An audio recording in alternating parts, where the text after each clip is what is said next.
Alléluia. C'est vrai, on a parlé du jugement qui va commencer dans la maison du Seigneur. Et le Seigneur dit, nous a tout donné. C'est pourquoi il va nous demander beaucoup aussi. Alléluia. Et c'est un avertissement. Et on disait que Dieu, il est miséricordieux, il est bon. Parce que c'est un appel. Il veut nous mettre sur le droit chemin. Et c'est pourquoi il parle de son jugement. Alléluia. Il veut nous préparer avant le retour de Jésus. C'est sur ce point-là, on s'est arrêté. Aujourd'hui, nous allons voir le 7e point qui est pourquoi cet avertissement? Dieu veut avertir. Parce qu'il veut aussi avertir le monde. Le jugement qui commence dans sa maison, c'est pour avertir le monde. Alléluia. Parce que lorsque Dieu juge sa propre maison, imaginez maintenant le monde. Ceux qui font la volonté de Dieu, tous les jours on est ici. Ils pouvaient dire non, ça ce sont mes rachetés, il n'y a pas de problème, je ne les juge plus. Mais s'ils veulent commencer, imaginez le monde. Ceux qui n'ont même pas l'enseignement, ceux qui n'ont pas la parole. Comment va être leur jugement? Alléluia. C'est pourquoi Pierre a dit, si le jugement commence, quelle sera la fin de ceux qui ne le connaissent pas? Dans 1 Pierre 4, 17, ça dit si Dieu lui nous juge. Mais quelle serait la fin de ceux-mêmes qui sont dans le monde? Alléluia. Il faut qu'on réfléchisse. Ça dit, quand je viens à l'église, je ne viens pas pour maman, je ne viens pas pour papa. Je viens pour moi-même. Et il y a des petits enfants qui aiment le Seigneur, qui sont en plein temps, qui servent Dieu, que le Seigneur utilise. Ce n'est pas seulement quand on est grand, on sert le Seigneur. Vous n'êtes pas des enfants, l'âge que vous avez là, ça là. Si vous vous mariez, vous pouvez faire des enfants. Vous tous qui êtes là, vous pouvez faire des enfants. Scientifiquement. Est-ce que je mens? Vous pouvez faire des enfants. Vous n'êtes pas des enfants. Donc vous venez à l'église pour chercher le Seigneur Jésus. Pour être toujours dans la présence du Seigneur. Il faut que le Seigneur nous aide. Alléluia. Dieu est miséricordieux. Ce jugement avertit le monde. Et le Seigneur a commencé pendant les vies primitives. Dieu a commencé son jugement sur deux personnes. Ananias et Saphira. Nous allons lire ensemble ça. Dans le livre des Actes des Apôtres.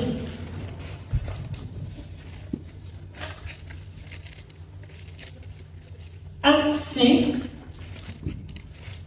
On va lire un peu plus.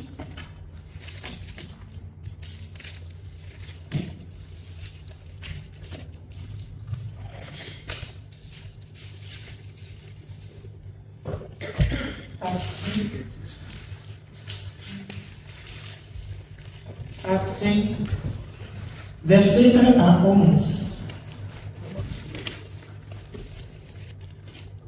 Mais un homme nommé Ananias, avec Saphira, sa femme, vendit une propriété et retint une partie du prix. Sa femme lui sachant, puis il apporta le reste et le déposa aux pieds des apôtres. Pierre lui dit, Ananias, pourquoi Satan a-t-il rempli ton cœur au point que tu mentes au Saint-Esprit et que tu aies retenu une partie du prix du champ? S'il n'avait pas été vendu, ne te restait-il pas? Et après qu'il a été vendu, le prix n'était-il pas à ta disposition? comment as-tu pu mettre en ton cœur un pareil dessein?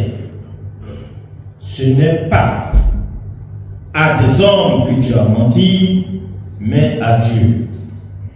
Ananias, entendant ces paroles, tomba et expira. Une grande crainte saisit tous les auditeurs. Les jeunes gens, s'étant levés, l'enveloppèrent, l'emportèrent et l'ensevelirent. Environ 3 heures plus tard, sa femme entra sans savoir ce qui était arrivé. Pierre lui adressa la parole. Dis-moi, est-ce à un tel prix que vous avez vendu le champ? Oui, répondit-elle, c'est à ce prix-là. Alors Pierre lui dit, comment vous êtes-vous accordé pour tenter l'Esprit du Seigneur? Voici, ceux qui ont enseveli ton mari sont à la porte, et ils t'emporteront.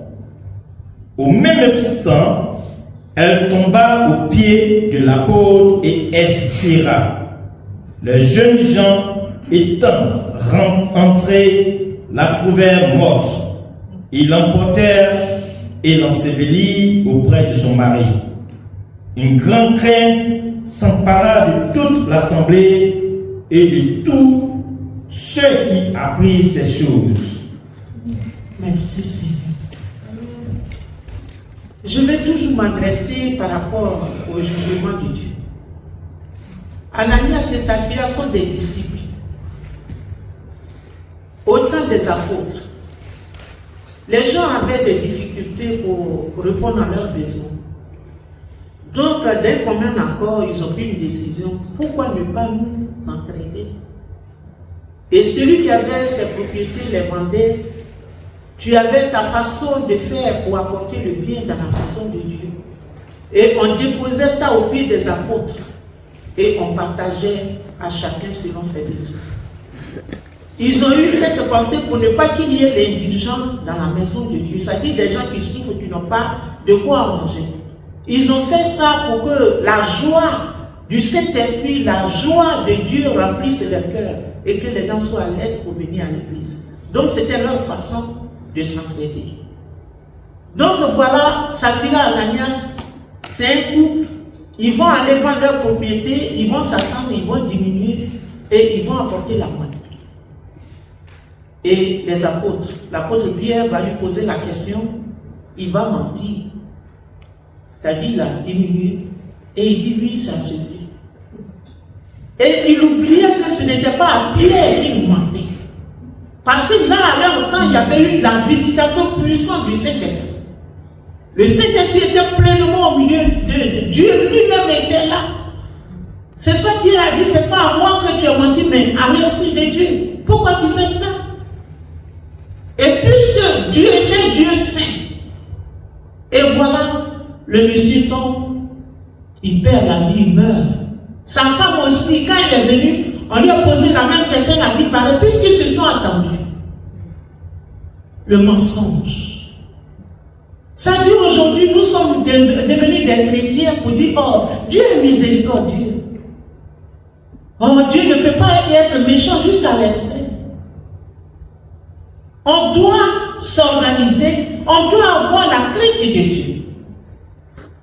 Que tu sois enfant, que tu sois vieillard, que tu sois qui que ce soit, tu viens dans la maison de Dieu, tu dois chercher la crainte de Dieu, l'obéissance à la voix du Seigneur. C'est très important. Mais la Bible dit, pourquoi le Seigneur a réagi comme ça? Pourquoi Dieu, il n'a même pas tardé, aussitôt, il les a tués?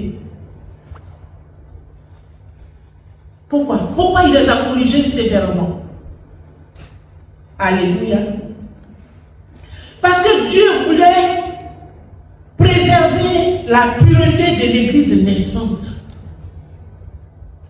C'était la première église qui naissait, sous la direction du Saint-Esprit.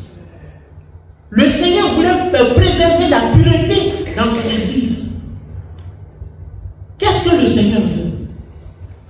Il veut que nous marchions dans la pureté, dans la sainteté, dans sa crainte.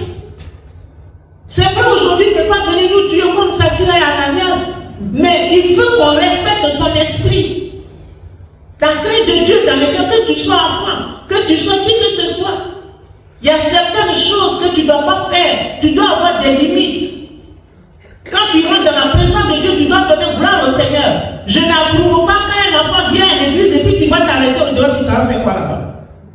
Tu vas au dehors là pourquoi? Vous sortez, vous allez au dehors pourquoi? Vous allez, dites-moi, vous êtes parti chercher au dehors, vous allez chercher quoi? C'est la maison de Dieu. C'est là que vous devez prier. Ça dit, dès que vous quittez vos maisons, vous venez, asseyez-vous, écoutez la parole du Seigneur. Oui. Ça dit, l'ordre doit être établi par nous-mêmes. C'est ce qu'on a enseigné. Dimanche passé, qu'est-ce que j'ai dit? Je dis la correction que les parents donnent, ce n'est pas parce qu'ils ne vous aiment pas. Ils veulent que vous soyez des parents, des enfants bien, tranquilles et sages. Et comme ça, le père est fier, la mère est fière également. Parce qu'eux, ils se vertuent pour vous donner des conseils. Maman vous met à l'aise. Ah, maman se dit non. Même si je n'ai rien, je vais faire ça à ma fille pour ne pas qu'elle soit vivre au dehors. Le père également. Ici en Angleterre, il n'y a pas une famille qui ne s'occupe pas de son enfant. Tout ça, c'est pour vraiment mettre la stabilité dans vos vies. Et la parole de Dieu vient s'ajouter. Vous devez oublier l'ordre dans la maison du Seigneur. Ça donne gloire à notre Dieu. Alléluia. Et le Seigneur n'aime pas le désordre. Il veut que nous marchions dans la vérité. C'est pourquoi Israël a eu tous les problèmes avec le Seigneur.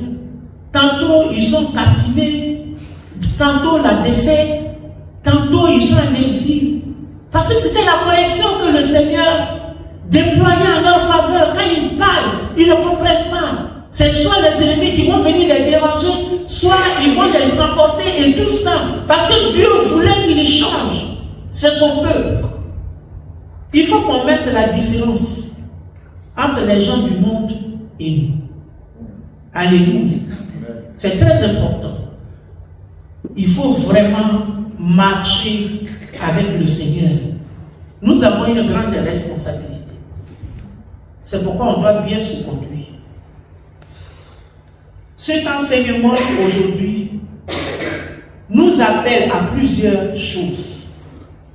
Le jugement de Dieu, ça nous appelle à plusieurs choses. La première chose, il faut examiner ta vie. Examine ta vie maintenant. Tu vas à la maison aussi, tu examines ta vie. Tu dis, mais depuis que j'ai accepté le Seigneur, est-ce qu'il y a de l'amélioration dans ma vie? Est-ce que mon comportement a changé? Est-ce que Dieu m'approuve? C'est ça, l'examen du salut. Si tu vois certaines choses qui ne sont pas bien, tu as encore le temps de demander pardon au Seigneur, d'implorer sa grâce pour qu'il te change. C'est quoi il met ça au devant de nous? Alléluia. Il faut le faire. Il faut marcher aussi dans la crainte de Dieu. Il ne faut pas marcher dans le désordre. Je vais nous encourager les enfants. Quand vous allez à l'école, il y a des élèves qui ne sont pas respectés, qui sont malpolis. Ne marche pas avec ceux-là. Ne tisse pas une amitié avec eux parce que ça ne va pas t'arranger. Quand tu viens dans la maison de Dieu, c'est que le Seigneur te dit, quand tu vas au dehors, si c'est le contraire, mais ne marche pas avec eux. Ne marchez pas avec eux. Vous êtes un peuple distingué. Alléluia. Il faut marcher dans la crainte de Dieu. Ce qui est mauvais, ton ami va te dire, allons faire ça, allons voler, allons fumer, allons chercher les petites filles. Tu dis non, moi je ne vais pas. Parce que ma maman m'a dit de ne pas faire ça.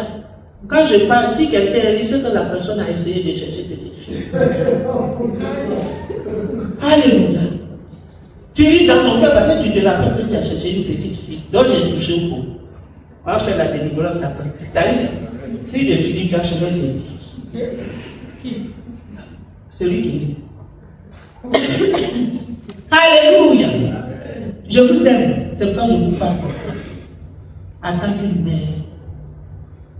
Et je veux ça. Vous êtes des jolis enfants dans la crainte du Seigneur. Les grandes personnes aussi. Il faut avoir la crainte de Dieu. Dieu est amour, mais il est aussi juste. Il est aussi saint. Le monde se fie à l'amour de Dieu. Dieu est amour, il aime qui il veut, il aime tout le monde, lui aussi. Il nous aime parce que nous sommes sa créature. Mais il ne nous aime pas parce que nous faisons le mal comme il nous a créé, il va accepter. Non, c'est différent. Le Seigneur ne voit pas des choses comme ça. Si tu marches dans sa voie, il t'aime. Mais si tu désobéis, c'est vrai qu'il t'a créé, mais il n'aime pas ça. Alléluia. Il faut vivre dans la repentance. Il y a un monsieur qui disait, mais Dieu nous a déjà pardonné, on s'est repenti. Pourquoi on doit se repentir? Je dis, le même Dieu même a dit que celui qui dit qu'il n'a pas de péché en lui, il est un menteur, ou il se séduit lui-même. Et c'est le même qui a dit, venez et plaidez. Si vos péchés sont noirs comme du cramoisi, je peux les transformer. Donc il nous appelle toujours à la repentance. J'ai fait quelque chose qui n'est pas bien, je suis une personne. Je vais vers le Père, vraiment je reconnais. C'est ça. Alléluia. Il faut avoir ce cœur-là constamment. Il faut apprendre maintenant à demander pardon. Mais commence par les petites choses à la maison avec papa, avec maman. Tu prends quelque chose qui n'est pas pour toi, papa, pardonne-moi. Maman, pardonne-moi. Ça dit, si tu as déjà commencé par les petites choses dans l'église, ça serait très facile avec Dieu parce que tu ne le vois pas. Donc tu vois maman, tu vois papa, tu ne vois pas Dieu. Donc si tu as l'habitude d'adopter ce caractère, tu as dit, si papa réagit comme ça, celui que je vois, celui que je ne vois pas, je ne peux pas savoir comment il réagit. Donc je vais demander pardon. Alléluia. Ne pas jouer avec le péché. Ne pas jouer avec le péché. Le diable, lui, n'a pas piqué des gens. Et puis, il s'en fout de ton titre. Si tu veux, il faut être diable, il faut être diaconé, il faut être. S'il veut te disqualifier même, la personne qui va prendre pour te disqualifier doit être dans la honte. Ah, c'est pourquoi il ne faut pas jouer avec le péché. Donc, Joseph a trouvé mieux de fuir. C'est ça. C'est la solution. Parce que tu ne peux pas rester là pour faire délivrance du péché. Ah! On ne fait pas délivrance du péché. Tu vois la solution pour fuir. Alléluia. Dieu est merveilleux. Dieu est patient. Mais sa justice reste rien. C'est ça. Il est patient, mais son jugement reste. Sa sainteté reste là. Il ne change pas. Dieu est bon. Le jugement qui commence par la maison de Dieu n'est pas une mauvaise nouvelle. C'est une preuve que Dieu prend soin de son peuple au sérieux. Il nous prend au sérieux, c'est pourquoi il nous parle. Quelqu'un qui n'était pas ne peut pas prendre son temps pour te parler. Alléluia. Il corrige ce qu'il est. Quand il le fait, il nous purifie. Il nous prépare. Il nous sanctifie. Car Dieu veut une église prête pour le retour de Jésus. C'est là que je vais terminer. C'est pourquoi il a voulu ce jugement dans sa vie. C'est à nous de réviser et de comprendre et de prier pour que le Seigneur nous aide pour être toujours dans sa présence. Je vous aime. Vous êtes bénis de Dieu. Merci.